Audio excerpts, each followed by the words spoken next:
Sunita single अपने channel एस्ट्रोलिंक में आपका हार्दिक स्वागत करती हूँ। दोस्तों, आज का हमारा विषय है कि अगर आपका पैसा डूब चुका है तो वो वापस कैसे प्राप्त किया जाए। दोस्तों, जब आप एक एक रुपया जमा करके पैसा जमा करते हैं और उसे आप गलत इन्वेस्टमेंट कर देते हैं या फिर कोई आपसे ज़बरदस्ती करके या मीठा बोल के ठग लेता है तो आपको कैसा लगता है। दोस्तों, एक मध्यम वर्गीय परिवार के लिए पैसे की बहुत वैल्यू होती है। वो अपना जो जोड़ा हुआ पैसा है या तो वो अपनी बेटी की शादी के लिए या मकान के लिए या फिर किसी मांगलिक कार्य के लिए धीरे धीरे करके जमा करता है।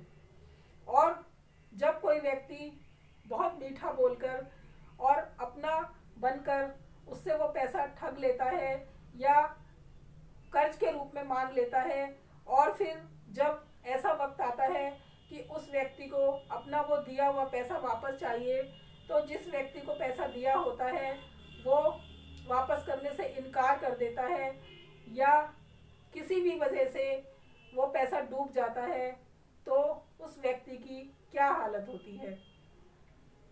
दोस्तों, ये समस्या जिन लोगों के साथ नहीं हुई है, ऐसा जिन लोगों के साथ नहीं हुआ है वो इस चीज़ की वैल्यू को नहीं समझ सकते।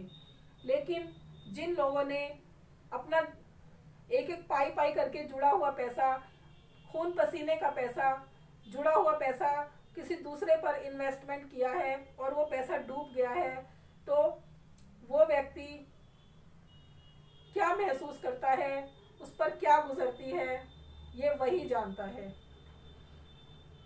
क्योंकि जब भी हम कोई इन्वेस्टमेंट करते हैं तो वो या तो हम किसी अपने को करते हैं या फिर किसी जान पहचान के व्यक्ति को करते हैं। और वो जब अपने ही होकर या हमारे कोई रिश्तेदार या कोई हमारा मित्र अगर हमारी पीठ में छुरा घोंपता है तो दोस्तों मन छलनी छलनी हो जाता है। ऐसे में बहुत ही पीड़ा पहुंचती है।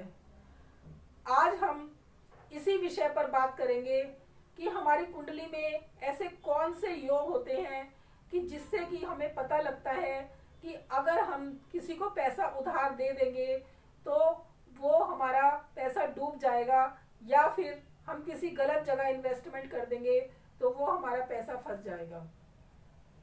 दोस्तों, आज मैं आपको इसके बारे में बताऊंगी, साथ ही मैं आपको इस चीज़ से बाहर निकलने के लिए एक विलक्षण उपाय भी बताऊंगी। और क्योंकि दोस्तों अगर कोई समस्या है तो उसका समाधान भी आवश्यक है। दोस्तों, हम कुंडली के माध्यम से आज जानेंगे कि हमारा खोया हुआ पैसा कैसे डूबता है और हम उसे कैसे प्राप्त करते हैं। दोस्तों, मेरे पास बहुत सी कुंडलियाँ आती हैं और मेरे पास मेरी जो बहनें हैं या भाई हैं वो तरह तरह के सवाल लेकर आते हैं।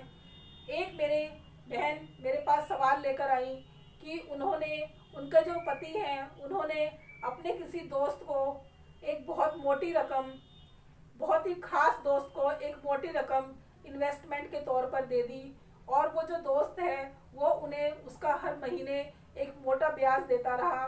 तो इस लालच में उन्होंने काफ़ी पैसा अपने दोस्त को दे दिया और जो अंत में जब लॉकडाउन हुआ तो उनके उस दोस्त ने आत्महत्या कर ली, सुसाइड कर लिया और वो अपने परिवार में कोई भी जमा पूंजी नहीं छोड़कर गया जो कि उसके घर वाले उसको वापस लौटा सकें। दोस्तों, ऐसी स्थिति में जिसने पैसा दिया है उस पर क्या गुजरी होगी आप इसका अंदाज़ा लगा सकते हैं। दोस्तों, आइए हम कुंडली के माध्यम से जानते हैं कि ऐसी कौन सी परिस्थितियां होती हैं कि हम किसी को जब पैसा उधार दे देते हैं तो वो पैसा फंस जाएगा या फिर डूब जाता है। आइए देखते हैं। दोस्तों, ये है हमारी कुंडली का 12वां भाव। ये जो हमारा 12वां भाव होता है ये व्यय का होता है, हानि का होता है, नुकसान का होता है, खर्चे का होता है। दोस्तों, जब हमारे इस 12वें भाव में राहु बैठ जाता है तो ऐसा व्यक्ति पैसा तो कमाता है, लेकिन वो अपना पैसा उसके किसी काम नहीं आता। वो उसका जो पैसा होता है उसका लाभ दूसरे उठाते हैं। ऐसा व्यक्ति कामुक प्रवृत्ति का होता है। ऐसा व्यक्ति बहुत ही गूढ़ नीति का होता है। किसी से अपना काम कैसे निकलवाना है, ऐसा व्यक्ति अच्छी तरह से जानता है और उसके मन में इतना कुछ भरा होता है कि वो उसके मन में कुछ और होता है और जबान पे कुछ और होता है। दोस्तों, इसके बाद अगर इस 12वें भाव में केतु बैठ जाए, अगर यहाँ पर केतु बैठ जाता है तो ऐसा व्यक्ति बोलने में बहुत तेज होता है। ऐसा व्यक्ति जब बोलता है तो उसे नहीं पता होता कि वो क्या बोल रहा है। वो ऐसे ऐसे शब्द बोल जाता है कि जिससे दूसरे को बहुत पीड़ा पहुंचती है, दूसरा व्यक्ति बहुत हर्ट हो सकता है। ऐसा व्यक्ति पराई स्त्रियों पर नजर रखता है और ऐसा व्यक्ति हमेशा कंफ्यूज रहता है कि उसे नहीं पता होता कि उसे क्या करना चाहिए। इसके अलावा दोस्तों, अगर हमारे 12वें भाव में यहाँ पर शनि बैठ जाता है तो ऐसा व्यक्ति बहुत ही आलसी प्रवृत्ति का होता है। ऐसे व्यक्ति का अगर कोई काम 2 दिन में होता है तो उसका कार्य 10 दिन में होता है। ऐसा व्यक्ति बहुत ही आलसी होता है। वो आज के काम हमेशा सोचता रहता है कि ये काम मैं आज नहीं कल कर लूँगा, परसों कर लूँगा। इस तरह से वो अपने कामों को टालता रहता है और एक वक्त ऐसा आता है कि वो किसी न किसी समस्या में फंस जाता है। दोस्तों, ऐसा व्यक्ति जिसके 12वें भाव में शनि होता है, ऐसा व्यक्ति किसी के अंदर कोई ना कोई व्यसन अवश्य होता है। ऐसा व्यक्ति किसी न किसी नशे का आदी अवश्य होता है। इसके बाद दोस्तों, अगर यहाँ पर 12वें भाव में सूर्य बैठ जाता है, दोस्तों सूर्य अगर यहाँ पर बैठ जाता है तो ऐसा व्यक्ति जो होता है वो बहुत ही गुस्से वाला होता है। ऐसा व्यक्ति जब उसको गुस्सा आता है तो उसे अच्छे बुरे की समझ नहीं रहती। ऐसा व्यक्ति गुस्से में तोड़ फोड़ तक कर देता है और समय से पहले ऐसे व्यक्ति के बाल उड़ जाते हैं और वो अपनी उम्र से हमेशा ज़्यादा लगता है। ऐसे व्यक्तियों को आंखों का रोग अवश्य हो सकता है। यहाँ पर बैठकर सूर्य 6ठे भाव को देखता है तो ऐसे में ऐसे व्यक्ति शत्रुओं पर हमेशा विजय प्राप्त करते हैं और इन्हें पेट का कोई ना कोई रोग, कब्ज वगैरह की शिकायत हमेशा रहती है और ये हमेशा किसी न किसी बीमारी से ग्रस्त रहते हैं। उसके बाद दोस्तों, अगर यहाँ पर मंगल बैठ जाता है, अगर 12वें भाव में मंगल बैठ जाता है तो दोस्तों ऐसा व्यक्ति साहसी तो बहुत होता है, हिम्मत वाला भी बहुत होता है, लेकिन उसके अंदर धैर्य की कमी होती है। उस व्यक्ति को लगता है कि जो भी काम होना है बस वो हो जाए, उसको जरा सा भी सब्र नहीं होता। ऐसा व्यक्ति भी किसी न किसी नशे का शिकार अवश्य होता है, पराई स्त्रियों पर नजर रखता है। ऐसा व्यक्ति हमेशा ऐसे व्यक्ति के जीवन में हमेशा उथल पुथल रहती है और वो कभी भी नहीं समझ पाता कि उसे क्या करना चाहिए। दोस्तों, ऐसा व्यक्ति मेहनत बहुत करता है, लेकिन उसे जितनी वो मेहनत करता है उतना उसे लाभ नहीं मिल पाता। उसके बाद दोस्तों, मंगल जब यहाँ से मंगल अपनी चौथी दृष्टि से 1 2 3 4 चौथी दृष्टि से मंगल सुख भाव को देखता है तो ऐसा व्यक्ति जो है वो अगर मंगल सुख भाव को देखता है तो ऐसा व्यक्ति अपने जीवन में अपना घर अवश्य लेता है। उसको प्रॉपर्टी की कमी नहीं रहती, वाहन सुख की कमी नहीं रहती, उसे जीवन के सारे सुख मिलते हैं। उसके बाद अगर मंगल 6ठे भाव को देखता है तो ऐसे व्यक्ति भी शत्रुओं पर विजय प्राप्त करते हैं। चाहे कुछ भी हो जाए, वो शत्रु उनका कुछ नहीं बिगाड़ पाते। ऐसा व्यक्ति को पेट से ऊपर का रोग रहता है और उसे कोई ना कोई हमेशा ब्लड की बीमारी रहती है, ब्लड से रिलेटेड बीमारी रहती है। तो दोस्तों, अगर हमारी कुंडली में ये परिस्थितियां होती हैं तो ऐसे व्यक्ति अगर किसी को पैसा दे देते हैं, उधार दे देते हैं या किसी गलत जगह इन्वेस्टमेंट कर देते हैं तो उनका पैसा फंस जाता है, डूब जाता है। दोस्तों, आइए अब हम उपाय के बारे में जान लेते हैं। दोस्तों, आपको करना क्या है कि मंगलवार के दिन आप किसी हनुमान मंदिर में जाइए, किसी पास के हनुमान मंदिर में जाइए और हनुमान मंदिर में जाकर आप मंदिर की 11 परिक्रमा कीजिए।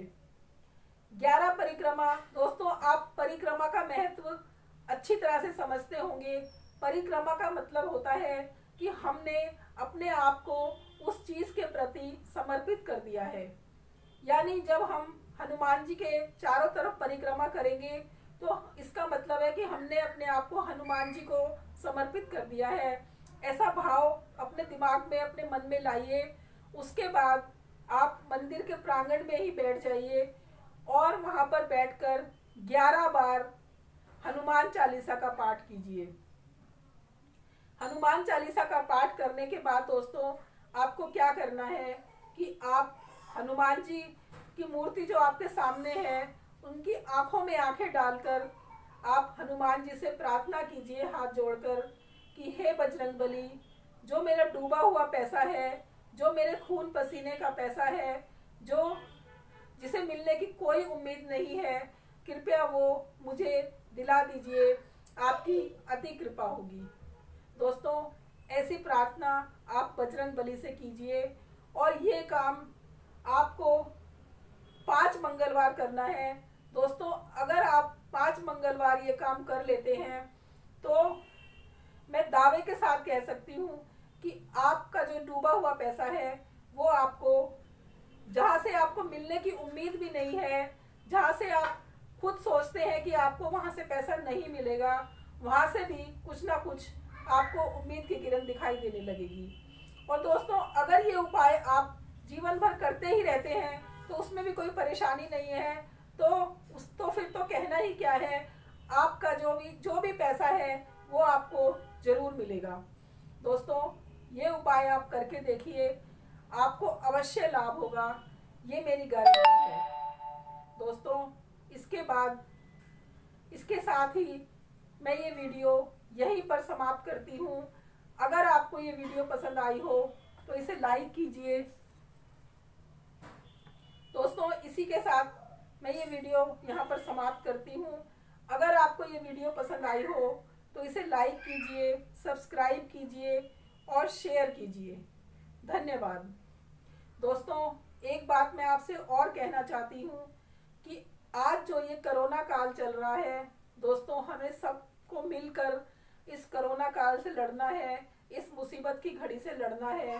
दोस्तों, मेरी आपसे यही विनती है कि अगर हो सके तो ज़्यादा से ज़्यादा अपने घर में रहिए।